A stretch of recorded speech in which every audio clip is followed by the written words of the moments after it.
Hey guys, welcome to Commander Lounge. Today I have an EDH deck tech, and it's a Krenko Mob Boss deck tech, and to be honest, I don't even know why I'm showing you guys this. This deck started out, like I originally saw Krenko spoiled for M13, and I got so excited. This is when I was just starting to get into Commander, and this was the first deck I really finished building and started playing Commander with. And it started out as a very friendly Goblin tribal deck. But the only thing is that I had a problem with that because it felt like it wasn't fun, because I would build up a couple goblins and start synergizing, and then someone would board wipe, and I'd pretty much lose the game that way. Like, I would be like playing little dinky goblins, and I'd be like completely lost in the race. So from that, because I played a couple games and wasn't happy with him, I ended up kind of the spikiness kind of took over me, and I just wanted to win a Commander game. This is before I understood the whole reason for Commander, but spikiness took over me, and I built this deck as the result. The name of this deck is Goblins Are Made to Be Broken. And yes, this is an absolutely broken deck. Like, before I show you this deck, you guys need to know, before building this deck, if you want to build it, make sure you either play with a bunch of really competitive Commander players, or you're a sociopath. These are the only reasons you should be playing this deck, because this deck is mean. This is how the game works.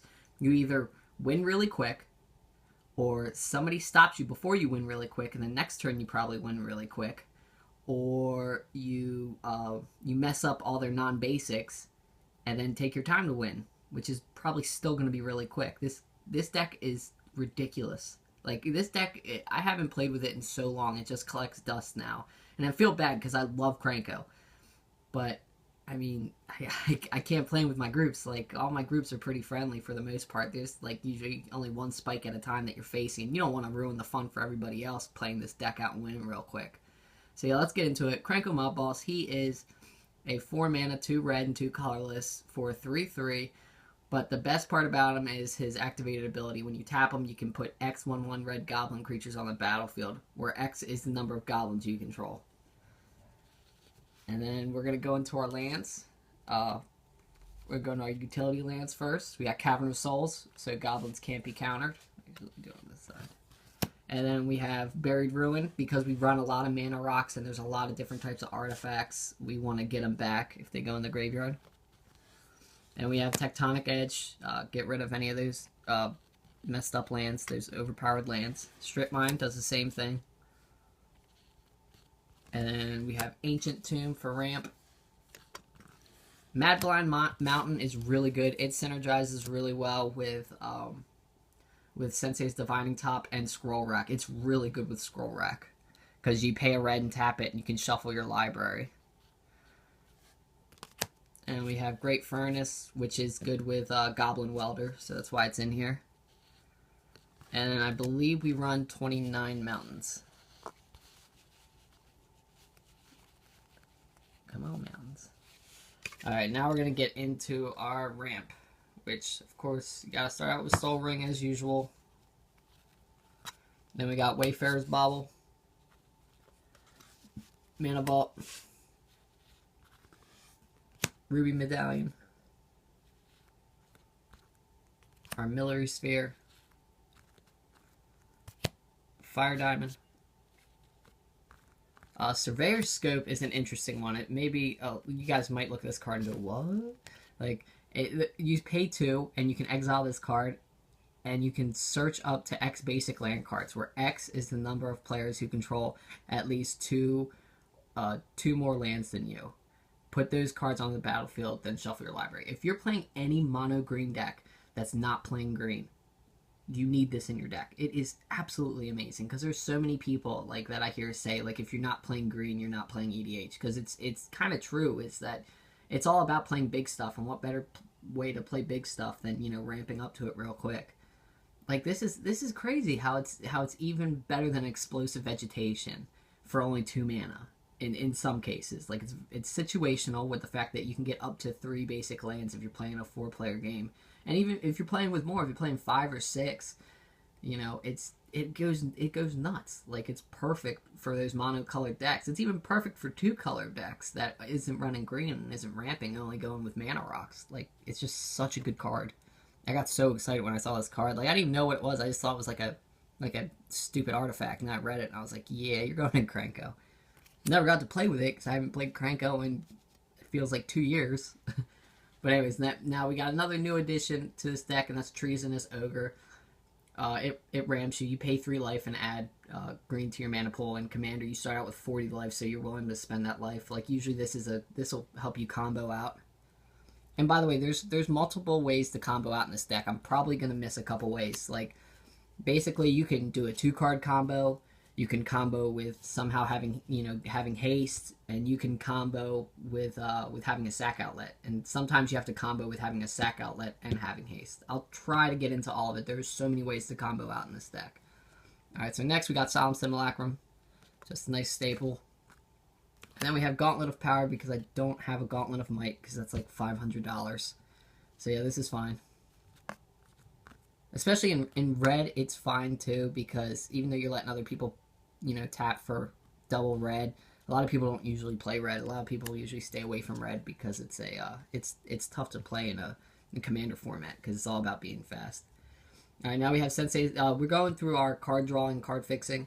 We got Sensei's Divining Top. Yep, this is a proxy. I've only owned one, and that's in my Prosh deck, so got the proxy in here. And we have Skull Clamp. It's absolutely broken with tokens. That's why it's in here. And we have Scroll Rack to make sure we hit our combo. And we have Wheel of Fortune just to reload when we need to. Because if you try to take the aggro route with it, you're gonna be empty soon. And then we got Reforge the Soul for the same thing. And we got Memory Jar, which is also the same thing, but it can also mill your opponents out, which sometimes is a bad thing. And we got our removal spells. And this is Vandal Blast. If you're playing red, especially mono red, you should probably definitely play Vandal Blast. Because even though it only destroys artifacts, like, you can destroy all the artifacts on the board, which is really good. That aren't yours. So I would definitely put this in your deck. Chaos Warp. Yeah, you can't tuck commanders anymore. But it's still a great card. I mean, it's just so good. I mean, just anything bad, just put at the bottom of the library. And if not, go to the commander zone, keep making it cost more mana to put out. We got Tuk Scrapper, nice way to get rid of artifacts.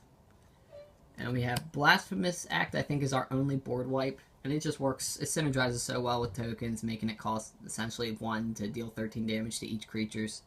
So, I usually, in this deck, you don't really care about wrathing the board, because you're probably going to win before there is even a board. You probably make infinite goblins, or deal infinite damage, or get infinite just all kinds of shenanigans. Alright, now we're going into our land hate. And this is another reason why people you sit down with and play this deck will not like you. Because if nobody's playing red in their decks, and they have like 3-color decks, and you put down, like a Magus of the Moon, they're going to be pissed at you. Same thing, this is supposed to be Blood Moon, but that's in my my Rada Tiny Leader stack, but this is Blood Moon. And Blood Moon is just an enchantment form, and it's ridiculous. And we have Ruination. Absolutely not fair if you get this out early. Alright, and now we're going to the way we can protect our combo. Goblin Trojan works as, it's only 1 mana for a 0/2, and you sacrifice a goblin to regenerate another target creature. Protects Krenko, protects Kiki Jiki, protects all them. And it also can be used as a way to go infinite, just because it's a sack outlet. And then we have Lightning Greaves. Gotta protect your combo pieces. Swiftfoot Boots. Gotta protect your combo pieces again. Eldrazi Monument. Sure, let's keep protecting our goblins. This is when, you put this out and you're just like, okay, well, maybe I don't have to combo out. Maybe I could just make a horde of goblins and get there. This is one of those maybe alternate win conditions, with like when Krenko's out, he can let you get there. Then we have Goblin Lackey. Let's get those unfair goblins out quicker. Like with Goblin Lackey, you get it out turn 1. I think you can win like turn 3 or turn 4 if you have the right setup. That's why he's here. Goblin Welder. It just works really well with all the artifacts that I have that I need to get back and stuff. So he's in here. We have Warren Instigator. Same thing as Goblin Lackey, because he has double strike. Get him out on turn 2 and probably win on turn 3 if you have the right setup.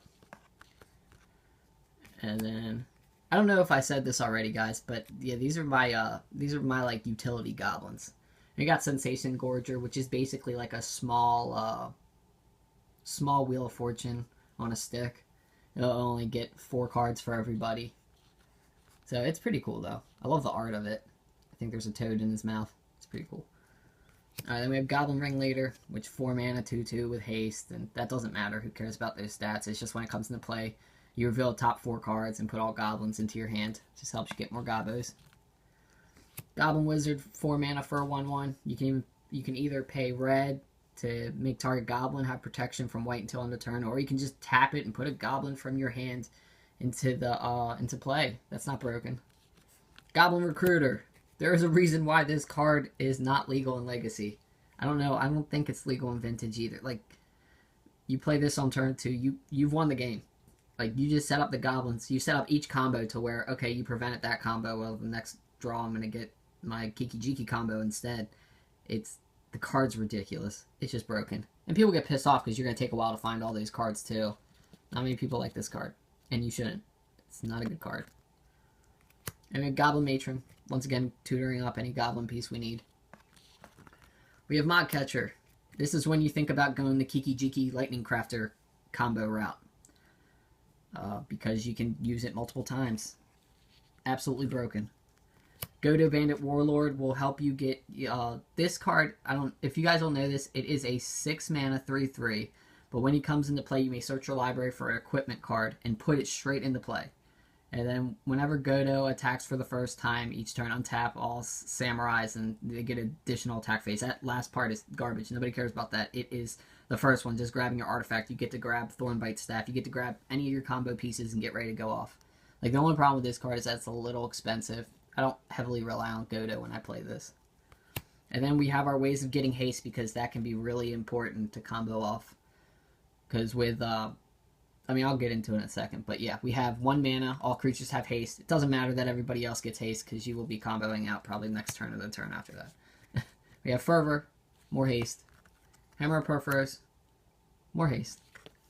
Goblin War Chief, not only more haste, but makes all goblins 1 less to pay, which will once again be easier to combo off with. And we got Goblin Chieftain. Who cares about pumping them all up? It's all about haste. And 1,000-Year Elixir is amazing in this deck because it gives Krenko, it's like ability haste.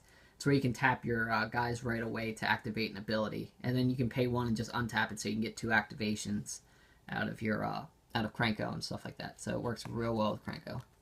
Ogre Battle Driver gives everybody haste, and this is when you could also think about taking the aggro route to win. If you have a ton of goblins out, just make a ton more and give them all +2/+0, so they're probably all 3 zeros. Or yeah, 3 1s, I'm sorry. And then they all just get in to win probably. Ogre Battle Driver is one of my favorite cards. It's so good. And Skirk Prospector. With something with haste, you can actually go infinite with just Krenko, Skirk Prospector, and you have a haste enabler, Krenko, Skirk Prospector, and I think it's 6 or 7 other goblins. You can go infinite just by sacking Krenko just to add a red mana. Well, after you activate, making 6, then you'll make so it would be 7 including Krenko, so you'll make 14 goblins total. And then, well, you won't make 14, but the result, you'll have 14 goblins, and then you sacrifice him for a red mana, and then play Krenko again, and since there's a thing that gives you haste, you can use his activated ability right away. You can do it over and over and over again, and just go infinite with just Skirk Prospector, Haste Enabler, and Krenko. Goblin Sledder is a way, it's a nice sack outlet to go infinite. You can also make Krenko, make him infinite +1/+1, so you can make him, plus infinite. Goblin Bombardment, if you don't have haste, and you still have another way to go infinite, you don't even have to attack in with all your Summoning Sickness goblins. You can just sack them to Goblin Bombardment and say bye. Ashnod's Altar works real well with getting Krenko back out there. You can have less goblins out there if you have Ashnod's Altar out. because you can bring out Krenko fast. You know, you can keep sacking 1 for 2, which is really good. Phyrexian Altar, same thing as Skirk Prospector. And then we have Mana Echoes. Mana Echoes kind of combos in a different way. It's mainly going to combo with like Splinter Twin and anything you do with Kiki-Jiki with making multiple goblins, like copying Siege Gang Commander and stuff like that. You'll keep getting, you know, more mana, and then you'll use either your equipment to untap and do it again, or Thornbite Staff or something like that. Or you could even feed it to Rings of the Bright Hearth to just go basically infinite. Mana Echoes is absolutely broken. And by the way, I got this foil for like I think it was like $4 or $5, and now it's like up to like 20 something or something like that. So yeah, if you guys own a foil one of these, hold on to them, because I think it's just gonna keep going up in price. So they won't print Mana Echoes again; it's too broken. And you have Rings of the Bright Hearth, which is amazing. Just even if you don't go infinite with Krenko, you could just make Krenko and then dump your mana just to copy Krenko's activated ability multiple times, and probably get you in the red zone and win without having to go infinite. Umbral Mantle is absolutely broken. The untap effect on artifacts is absolutely broken. If you can untap to activate an ability, it's nuts. You can make Krenko infinite power, infinite defense, and you could also just make infinite goblins with Krenko, and you can put it on Kiki-Jiki and make infinite goblins or do infinite damage and all those shenanigans. So are the pairings. Same thing. Pay 3 to untap. You can just do it over and over again. Same thing as Umbral Mantle. Thornbite Staff is the MVP of this deck, because you put this on Krenko and you don't have to sack him anymore. You just have a haste enabler and a sack outlet, and you can literally sack 1 goblin and keep untapping him over and over again. He like turns into a hybrid between, what's his name? Where are you at? Oh yeah, it becomes a combo with Krenko turns into Krenko / Goblin Sharpshooter, because whenever a creature dies, you get to untap them. So you make a whole bunch of goblins, sack 1, untap them, make a whole bunch of goblins, sack 1. Just infinite goblins, easy. Works with Kiki-Jiki too. And if you put Splinter Twin on a Goblin Producer and put Thornbite Staff, essentially do the same thing with the sack outlet. Alright, so now these are the creatures that kind of can go off with Kiki-Jiki and go infinite goblins. Mog War Marshal. And you got Siege Gang Commander. They both do the same thing in this deck, just make infinite goblins. And Kiki-Jiki, the Game Breaker. He just, you know, if you guys don't know what he does, he's 3 red, 2 colorless for a 2/2 haste, but you tap him, put a token that's a copy of target non-legendary creature onto the battlefield, and then you sacrifice it at the beginning of the next end step, and it has haste. And the biggest combo that a lot of people know about this is the fun Zealous Conscript Kiki-Jiki combo. And yes, I did put this in here. I love Zealous Conscript to begin with, actually, just because you can steal Planeswalkers with her. But yeah, she is nuts with Kiki-Jiki. I mean, it's automatically, you just make a whole bunch of her and then win. So yeah, another thing that he combos really well with is Lightning Crafter Kiki-Jiki. If you guys don't know this combo yet, you play Lightning Crafter out first, then you play Kiki-Jiki, then you tap Kiki-Jiki, making a copy of Lightning Crafter, and the copy of Lightning Crafter champions Kiki-Jiki. So then you use that, you deal your 3/6 damage, and then you sacrifice the token, and you get Kiki-Jiki back, untapped, with haste. Absolutely broken. Just keep doing it over and over again. Absolutely unfair. Let me get this up. So yeah, that's the way to go off. And then I got one of my favorite ones, which is Goblin Sharpshooter and Splinter Twin. This is a real fun one to close the game out, actually. I like this, because putting Splinter Twin on Goblin Sharpshooter and then having at least a 1/1 out on the battlefield on anybody's side, you can tap this to copy Goblin Sharpshooter and then use the copy to kill the 1/1 and then untap both of them. And then you'll just keep on pinging one and then killing the one, the token, and then the token dies and untaps, and you make another token, comes out, and you can just do it over and over again. It's absolutely insane. So yeah, and it also works with there's a Goblin Sharpshooter can also work if you don't have haste and you go infinite with Krenko in some way, make infinite goblins. And if you don't have haste, you can't attack in yet. If you have a sack outlet, You just sack infinitely and then keep tapping them down and keep pinging for death. And then here are my alternate win conditions. Shared Animosity is insanely broken. It's a lot better than Coat of Arms. It is insanely better, to be mainly because of the mana cost. It's only 3 mana. But whenever a creature you control attacks, it gets 1/0 until end of turn for each other attacking creature that shares creature type with it. This is when you don't have to go infinite and just win straight out. And then we have Perforos, God of the Forge, which is absolutely auto-include any type of token deck anytime you're getting out a bunch of creatures. So yeah, that is Goblins Are Made to Be Broken. And that was absolutely a broken deck. I honestly advise you guys not to play this. Maybe I shouldn't have even made this video, because maybe this will cause some problems. It's just, seriously, like, you really have to have a competitive play group to play this deck. Like, it is a very good deck to play, but you will have very fast games, and, you know, if you sit down with the, you know, with the wrong people, man, they might not even allow you to play with you anymore and stuff like that. I personally never had that problem. There was only one time I played it and won really quickly, and they were just like, okay, we're going to continue playing. And I was like, okay. And I kind of felt bad about it. Like, they were real nice about it, but I was just like, yeah, I can't play this anymore because, you know, they just want to play and have fun and stuff like that. This is for those people that are playing very competitively. They have a competitive play group, or you just hate people in general. This is the reason why you play this deck. So, in the description, I will have a link to this deck, a link to the deck list. And, yeah, just let me know what you guys think. And also, let me know what you guys think about the tuck, taking away tuck. You can't tuck a commander anymore.